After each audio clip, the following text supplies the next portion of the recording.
Good afternoon, ladies and gentlemen.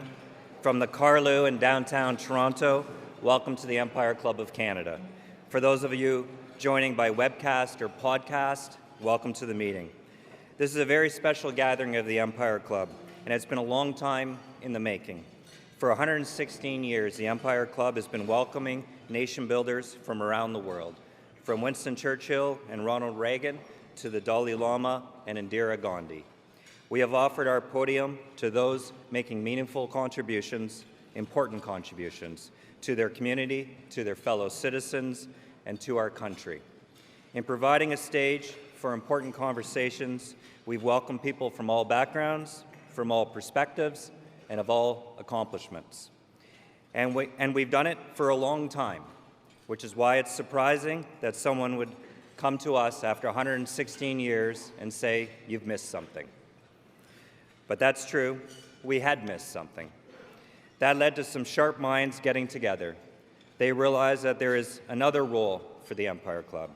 It's not just a place for those who build our nation through conversation, it is also a place to have a conversation about those who build our nation. And that is how the Nation Builder of the Year award was born. It is to go to someone or some group or some future invention who has made a major contribution to our national identity as a country, which is why we are so very proud to be celebrating our inaugural Nation Builder of the Year recipient, the Toronto Raptors.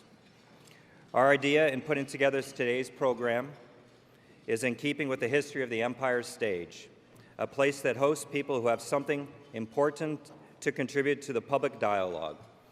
So our theory and our plan is to bring those same people out to reflect on the Toronto Raptors. We have three amazing speakers, three people who had a unique perspective on the Toronto Raptors' run to the Larry O'Brien Trophy.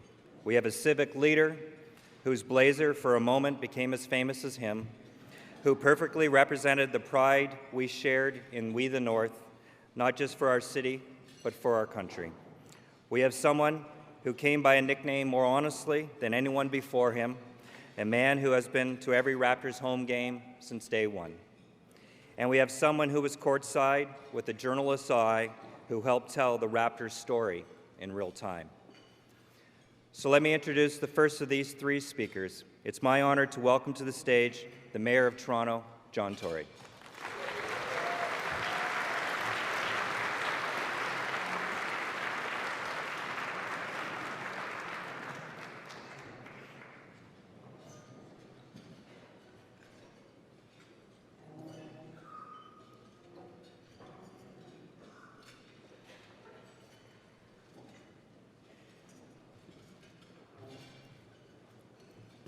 Well, Mr. President and ladies and gentlemen, it is a pleasure to be here, and of course in particular to be here with Masai Ujiri on behalf of the Toronto Raptors to be honored most fittingly, I think, with this Nation Builders Award and all that the team has done for the city and for the country, because it's a Nation Builders Award. No offense to Masai, I'm sure he'd agree with me that Larry Tannenbaum, as the chair of the ownership group, could equally be accepting this award. In fact, anybody from the Raptors organization could. Now, there was reference made to my Raptors jacket. He elevated it, I think, to the status of a blazer. I'm not really sure it deserves that elevation, but I just want you to know, because I get asked every day why I'm not wearing it, and people might have thought it was suitable to wear it to offer these remarks today. It is actually put away in preparation for the playoffs in 2020, because it's a playoff jacket. And I will just answer one more time the most frequently asked question. You'd think with all the issues that I have to deal with, there would be one question that would be to do with transit or housing or something. The most frequently asked question I had in 2019 was, has it been to the cleaners? And the answer is, of course, but never mind. We won't get into all that. We have 5 minutes, and so I don't want to get the hook and be taken off the stage. I usually have trouble clearing my throat in 5 minutes, but nonetheless. I think that you'll agree with me that one of the greatest blessings that Toronto has as a city is its status as the most diverse city in the world. When I'm out selling the city to potential investors, which I often am, as well as to tourists and to artists that we want to come here, in fact, the MLSE's even called me down a couple of times to sell Toronto to athletes that they want to come to the city. they always pause and they think about very carefully and pursue with me the fact that 51% of the people who live in Toronto, who call it home, were born outside of the country, and that is a percentage not seen anywhere else in the entire world. That inevitably leads to a discussion about our way of life, our core values, which I have come to see actually as our #1 calling card, because people around the world actually do recognize there is something about the core values that we have in this city and in this country. And that's alongside a wonderful system of public education that's created a talent pool that they also acknowledge around the world, but they really do focus oftentimes on our core values, and I think those values and that talent pool are contributing hugely to the current success that Toronto is enjoying. So when you have one of that combination of raw ingredients, then really what you're left with is a challenge of keeping the city together. And we know that the challenge of keeping the city together, uniting all the diverse communities into one strong force, is mirrored by the challenge of keeping our country together into one strong force, just given the diversity geographically and otherwise of our country. And some of that keeping people together comes from accepting and embracing each other as we do, and turning away from the kind of division and polarization that you see happening elsewhere in the world. It comes from a very strict vigilance with regard to discrimination and hatred of any kind, but you also need some help from other corners beyond that, and that's where sports and, I believe, arts and culture come in. These things, sports and arts and culture, are great unifiers. An artist, a song, the Santa Claus Parade, Pride, the Caribbean Carnival. People come together and enjoy these things even if they can't speak to each other in the same language. They bring people together, they bring communities together, and that is true of sports as well, which brings me to the Raptors, and you're wondering if in my 5 minutes I'd ever get there. I don't know how many of you got a chance to go to Jurassic Park outside of the Scotiabank Arena. I was there, yeah, well, there are people in this room who went. If you didn't go last year, then go for the playoffs this year. I was there for almost every game in the playoffs, whether we were at home or away, and it was quite something to behold. Jurassic Park was filled with people from all walks of life, all cultures, all religions, and yet we all came together. And in fact, in many cases, you would talk to the people there and find they actually couldn't communicate very well with you in the language, their first language or mine. But they were there, young and old and young at heart and so on, to celebrate one team. And how quickly cheering for the Raptors became synonymous with cheering on our city and our country and the diversity that flourishes here. And it was replicated, of course. Place after place after place across the country had their own Jurassic Parks. And it brought the Raptors to a status as Canada's team, and it helped bring people together. Now, I'm not sure it actually got to the point where anybody liked Toronto, because I know that in this country, that's actually a unifying force too, the dislike and skepticism about Toronto, but they liked the Raptors, and it brought them together. And so we all witnessed strangers hugging and laughing and cheering and taking in each other's company during these historic moments across the country. And I really believe, I was asked about this in an interview the other day, that the psychology that comes with sports is very important to cities and countries in terms of bringing people together. I really believe sports play a uniquely important role because it causes people to be with their neighbors and be with each other in a world increasingly where you live in high-rise accommodation and so on. That's not often happening. And it also causes people to focus on the fact they're part of something bigger. And it's these moments that are crucial in uniting people because they help build connections rather than divisions. And so I will continue to do that as mayor, but I sure hope that the Raptors, I'm not sure anybody would have thought 25 years ago when they started that the Raptors would be such an important part of pulling our city together and pulling our nation together, but indeed they did.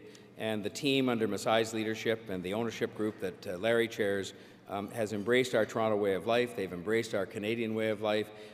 Masai, I will say to you, and I've said it before privately, that success is a testament to you and to the team that you've built, because you're not just a great president of the Raptors, but you're a model citizen, reminding us as you do about our shared values and reminding us of an obligation we have that goes outside of our city and even outside of our country when it comes to inclusion and decency. And in so being, I think you're also a model to the world of what Canada is about and Canadians. And through this, the group of athletes, whether they're Canadian or not, it doesn't matter. They're sending the same positive message about us and about our city and about our country all around the world. Now, one message yes, indeed.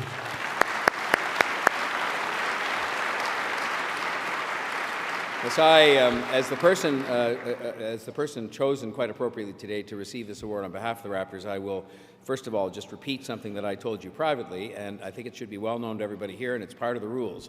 When you are named, as you have just recently been, the most influential person in Toronto, unfortunately, admission to that very elite club carries with it the obligation to remain in Toronto for the rest of your life.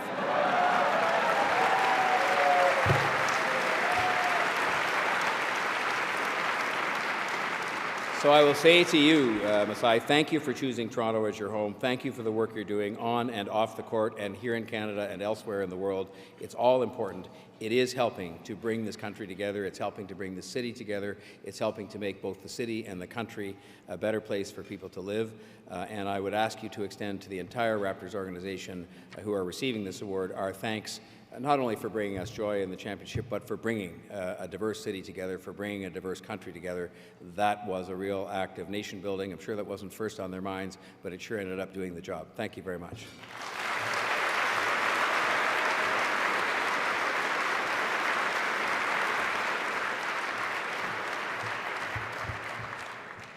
Thank you, Mayor. Joining us today from the head table is another familiar face. Bhatia came to Canada from India, and he is a success well beyond his fame as a superfan.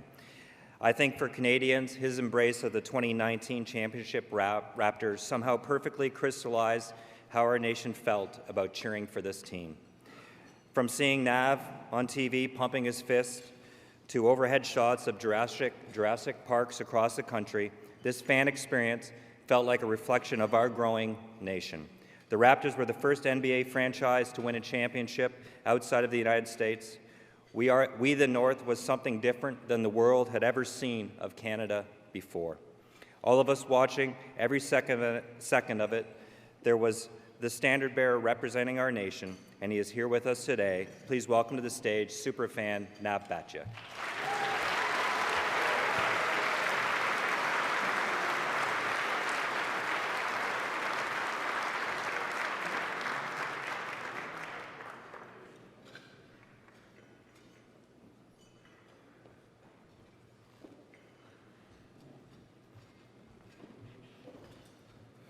Good afternoon, everyone.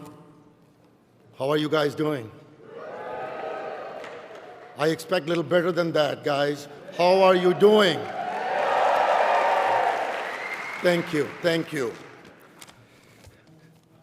I'm really humbled and honored to be here today. What can I say about this Raptors organization? This organization has changed my entire life. Everyone knows how much I love Raptors. I put them before everything in my life, including my wife.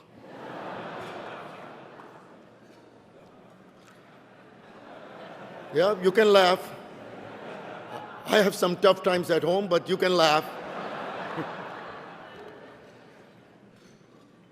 The world witnessed the love the fans have for this team. And also, the world witnessed the love this team has for the fans. Everybody just found out now during this summer, but I have that known for the last 25 years. If they were not such an inclusive organization, there is no way this immigrant would be standing here in front of you and will have the opportunity to really feel like a part of Canada. Yep.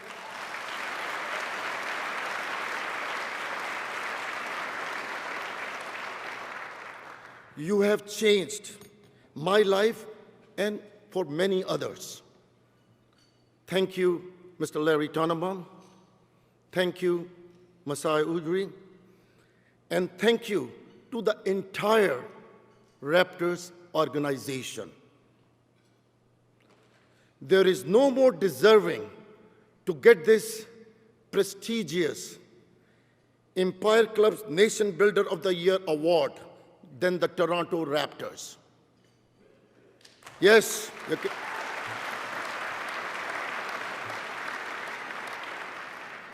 You have not just made Toronto a champion, you have made the entire nation of Canada the champions. Thank you.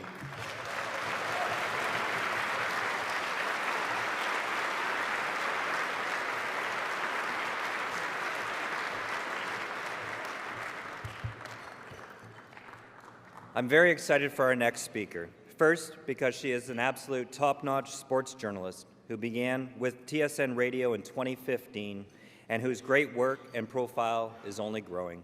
Second, she's a Toronto native who knows the pride this city and this country places in this fantastic team. And third, because she had as much a front row seat as anyone could have had. Heck, she was on the bus during the parade. Please welcome to the stage TSN anchor Kayla Gray.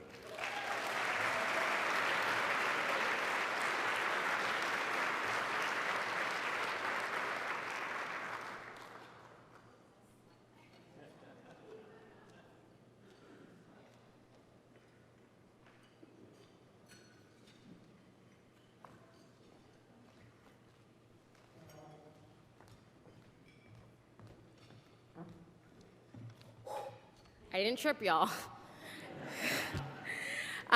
Thank you to the Empire Club of Canada for having me. Honestly, to be in this room, I would have never thought that I would be in a room like this, so thank you. Ever since the Raptors won the championship, there's been a lot of going back. There's been a lot of revisiting, remembering, finding new angles, resharing stories. As media, it helps us give context for this season and for these new moments. And plus, going back is a lot easier when you're talking about NBA champions, right? Let's just be honest. This week, on Wednesday night, we all went back again.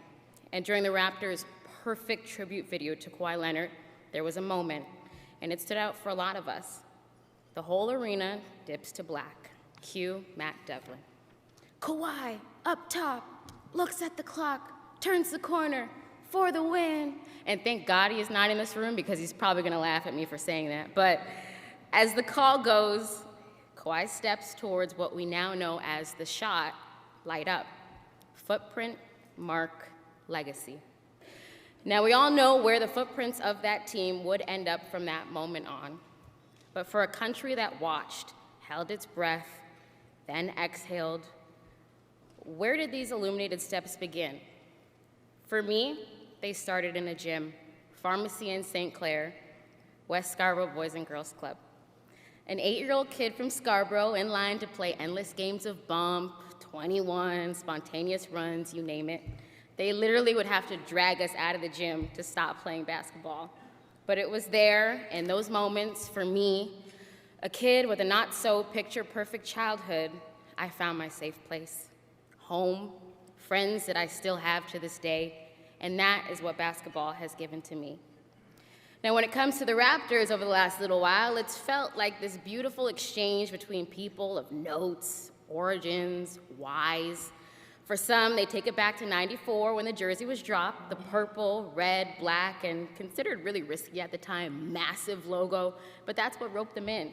For others, they joined the wave as recently as 2018, wanting to see what all the fuss was about and willingly becoming that fuss.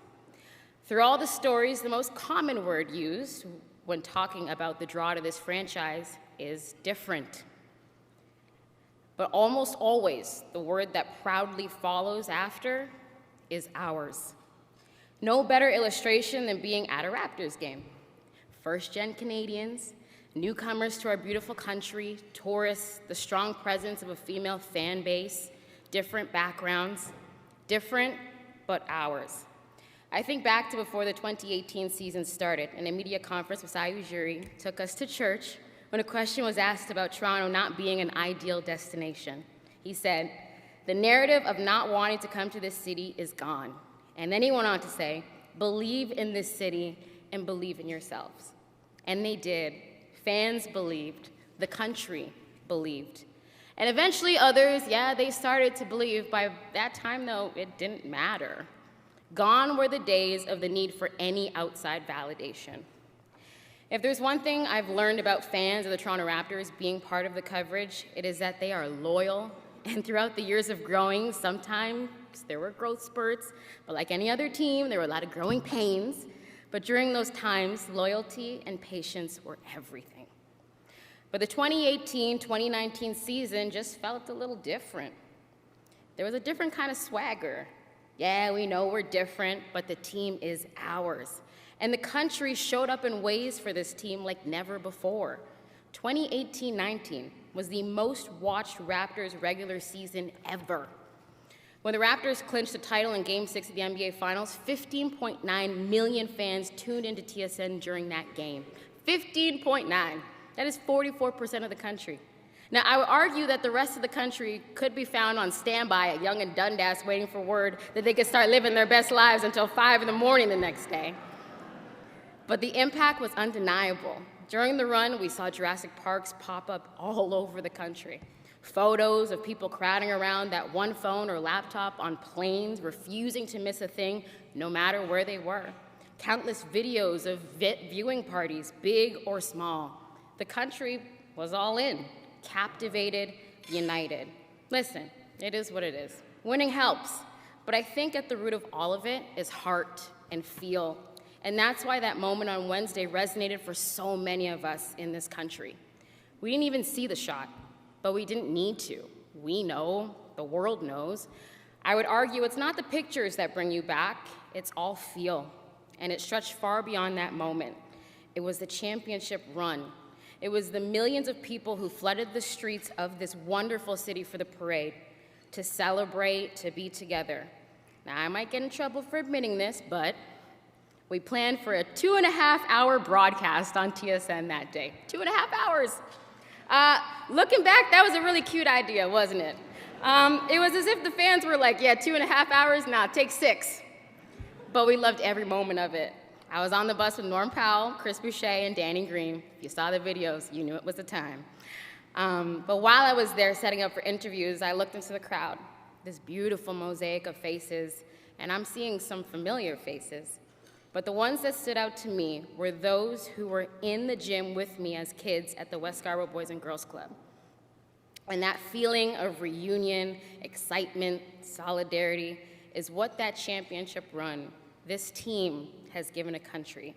People always ask, where were you when these huge moments come up? But the question, it almost sounds like they're really asking, what were you when? As a city, as a country, we were together.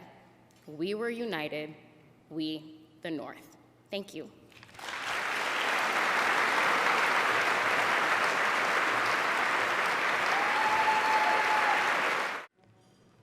Seeing that corner 3 from a Kawhi drop still gives me goosebumps.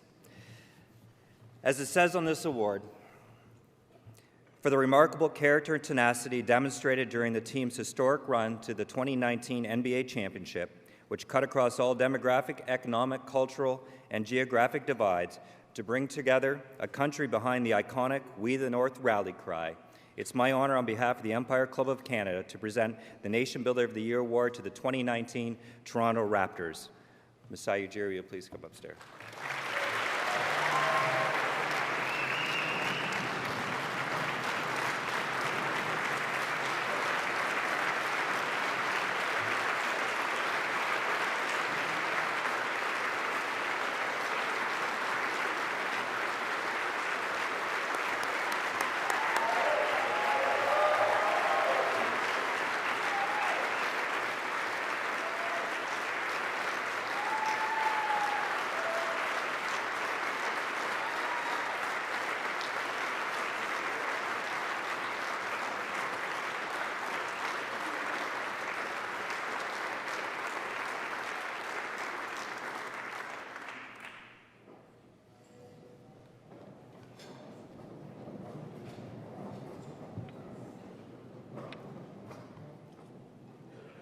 Thank you. It's a really, really strong honor to be here and to accept this new award on behalf of our Raptors organization. I think we come from an organization that's I am really proud of, that is owned with class, with our leader, Larry Tannenbaum, and Bellon Rogers. And from the top to the bottom, our fans, people that work with us, and the most important to me, our players and our coaches who go out and grind it out every day. It is truly an honor to represent.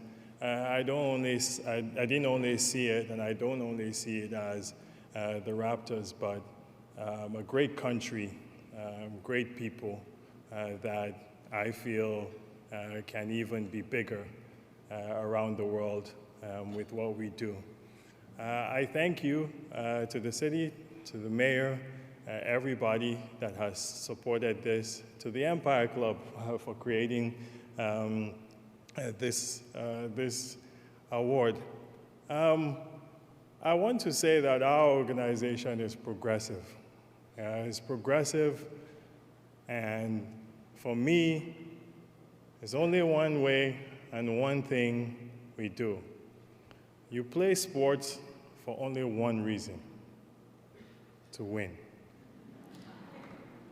It's that simple.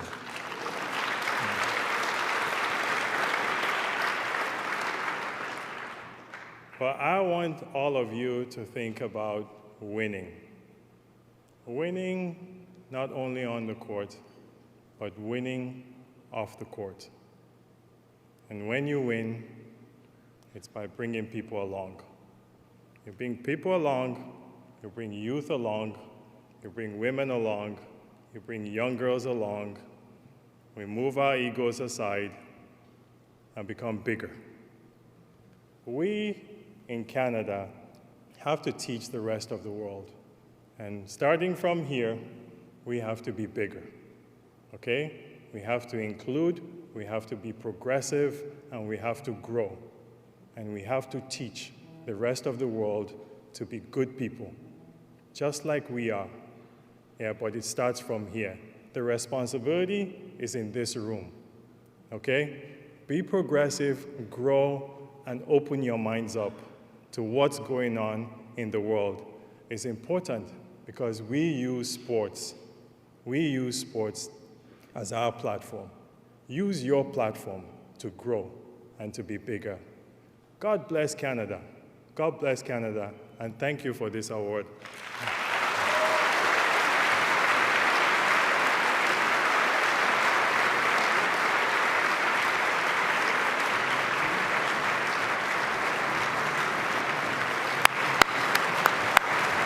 The Toronto Raptors.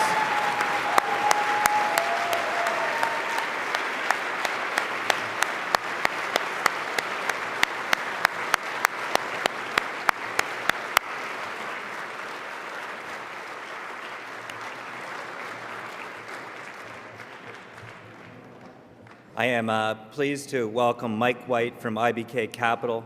IBK Capital has been a longtime supporter of the Empire Club to deliver proper appreciation.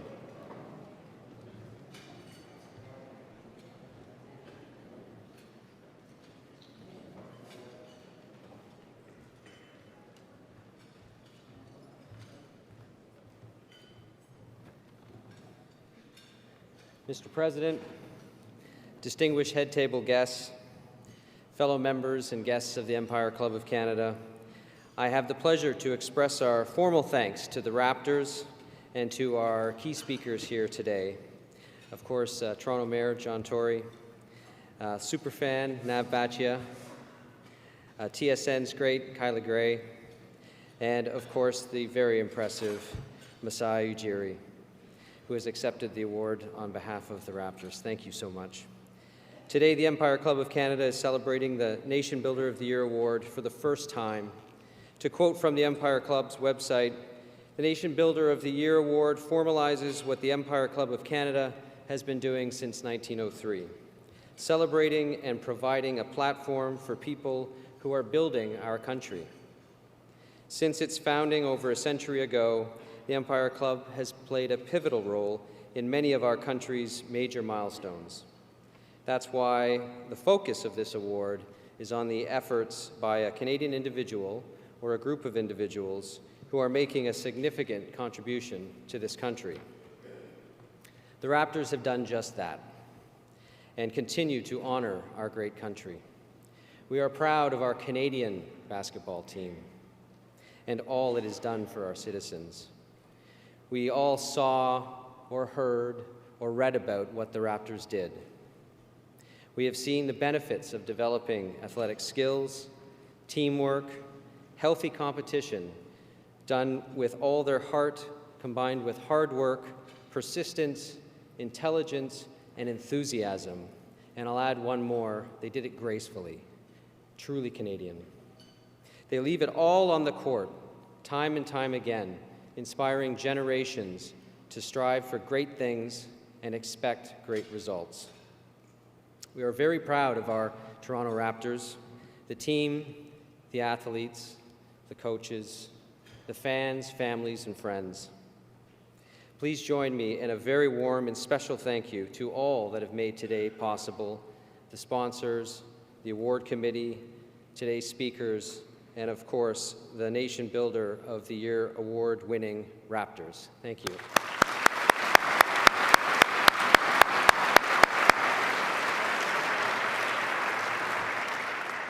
May God's richest blessings flow to all parts of Canada as the Raptors continue to flourish and provide the joy and unity of winning the NBA championship. God bless Canada, God bless the Raptors, and God bless all of you, we the North. Thank you.